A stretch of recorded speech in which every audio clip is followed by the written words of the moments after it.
Valendo! Boa noite, pessoal. Boa noite. Essa noite nós vamos apresentar uma dinâmica de grupo. É uma dinâmica de união, mostrando, né, como um grupo pode ser unido em prol de algo, em prol de alguma coisa.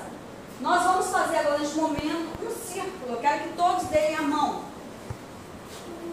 Certo. Agora eu vou escolher uma pessoa. Essa pessoa vai sair do grupo. Você, sai do grupo, por favor.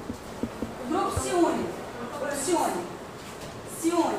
Essa pessoa é a coordenadora do grupo, é a Fernanda. Ela vai tentar entrar no grupo.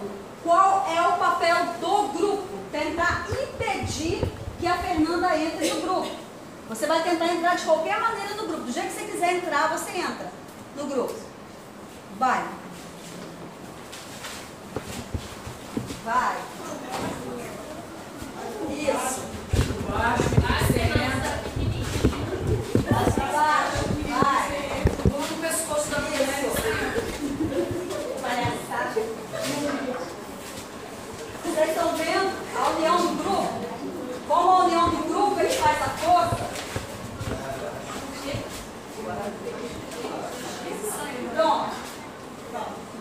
Não sei se vocês todos notaram, mas o grupo uniu-se de uma forma que uma má ideia, uma má influência pudesse não afetar todo esse grupo, né? Isso é muito interessante. Eu gostaria de fazer outra coisa. Eu gostaria que o nosso grupo todo se desse a mão. Você dá a mão a ela, você a ela, você a ela. Vocês se juntem e vamos. A Fernanda, no momento qualquer, passou mal. Ela está passando mal, ela vai desmaiar. Ela vai desmaiar.